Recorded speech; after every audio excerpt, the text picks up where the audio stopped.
बुलेटिनच्या सुरुवातीला सुखद बातमी. उद्योगपती रतन टाटा यांचं निधन झालेलं आहे. वयाच्या 86व्या वर्षी त्यांनी अखेरचा श्वास घेतलाय. मुंबईमधील ब्रिच कँडी रुग्णालयामध्ये त्यांच्यावरती उपचार सुरू होते.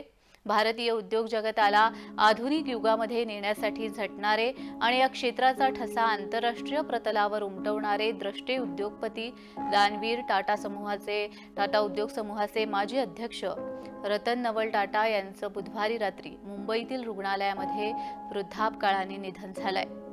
ते 86 वर्षाचे होते. रतन टाटा हे गेले काही दिवस आजारी होते. आपल्या प्रकृतीला धोका नसल्याचं त्यांनी सोमवारी समाज माध्यमांवर जाहीर केलं होतं. मात्र बुधवारी त्यांची प्रकृती खालावली आणि रात्री उशिरा त्यांची प्राणज्योत मालवली. टाटा सन्सचे अध्यक्ष एन चंद्रशेखरन यांनी निवेदनाद्वारे ही माहिती दिली आहे.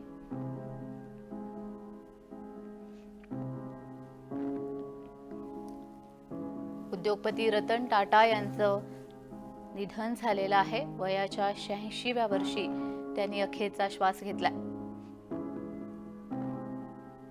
मुंबईमधील ब्रिच कँडी रुग्णालयामध्ये त्यांच्यावर उपचार सुरू होते. एक अजातशत्रू असं व्यक्तिमत्व रतन टाटा यांचं होतं. त्यांच्या जाण्याने संपूर्ण भारतालाच दुःख झालेलं आहे.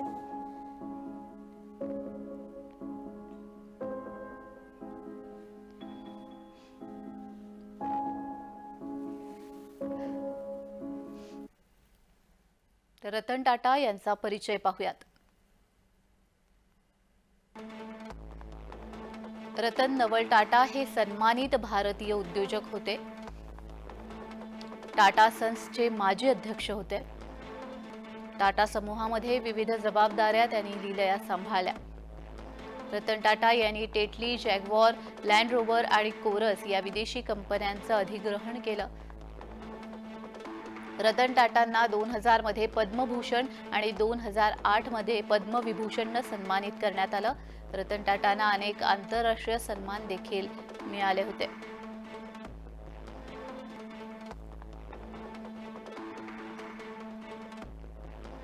रतन टाटा यांची कारकीर्द आता आपण पाहूयात.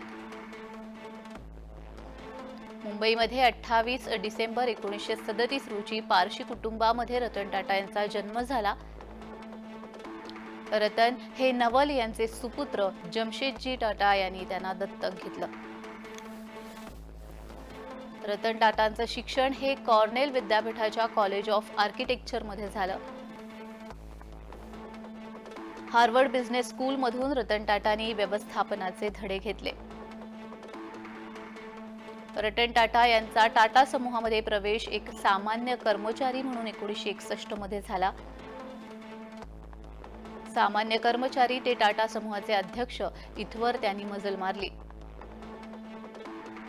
JRD यांच्या 1991 मधील निवृत्तीनंतर जबाबदारी रतन टाटांना मिळाली. रतन टाटांच्या कार्यकाळामध्ये उद्योग समूहाचं सामर्थ्य सर्वार्थानं वाढलं.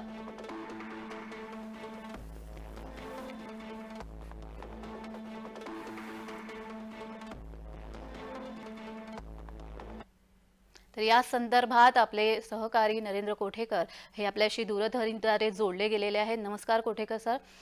रतन टाटा खरं तर एक उद्योग जगतातलं मोठं नाव. त्यांच्या जाण्याने खूप मोठी हानी आपण उद्योग जगताची झाली असं म्हणू शकतो. होय, रतन टाटा यांचं निधन हे केवळ भारतासाठी नाही तर जगासाठी ही दुःखद बातमी आहे.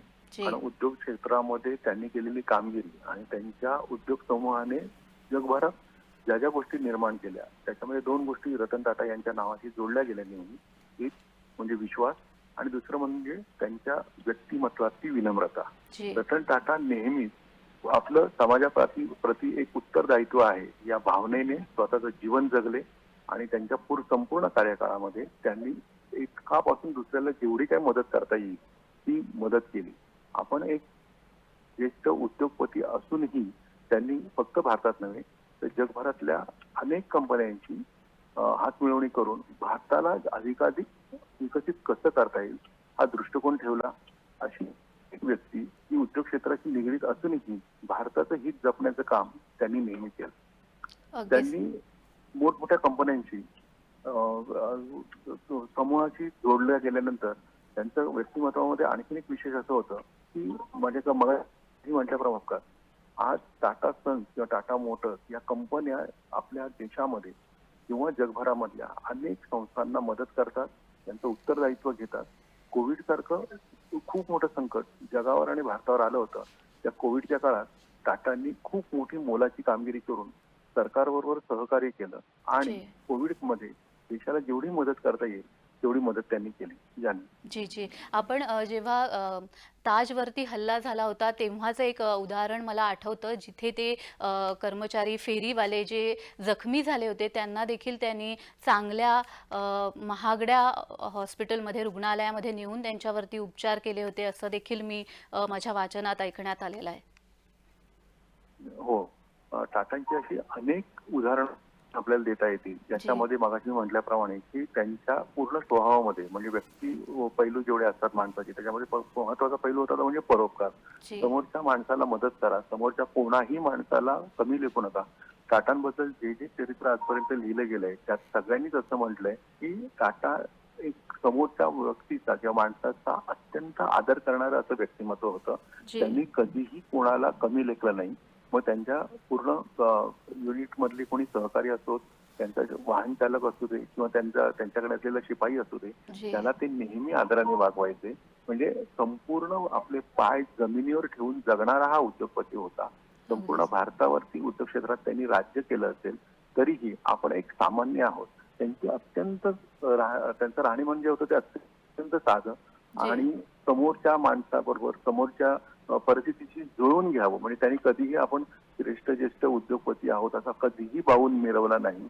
एक उदाहरण जर सांगायचं झालं की टाटांना पद्मभूषण, पद्मविभूषण हे पुरस्कार, नागरी पुरस्कार मिळाले, सर्वोच्च पुरस्कार मिळाले. टाटांना भारतरत्न द्यावं अशी जेव्हा मागणी देशभरातून व्हावी लागली तेव्हा त्यांनी स्वतःहून सांगितलं की माझ्या या नावाची मागणी करू नका.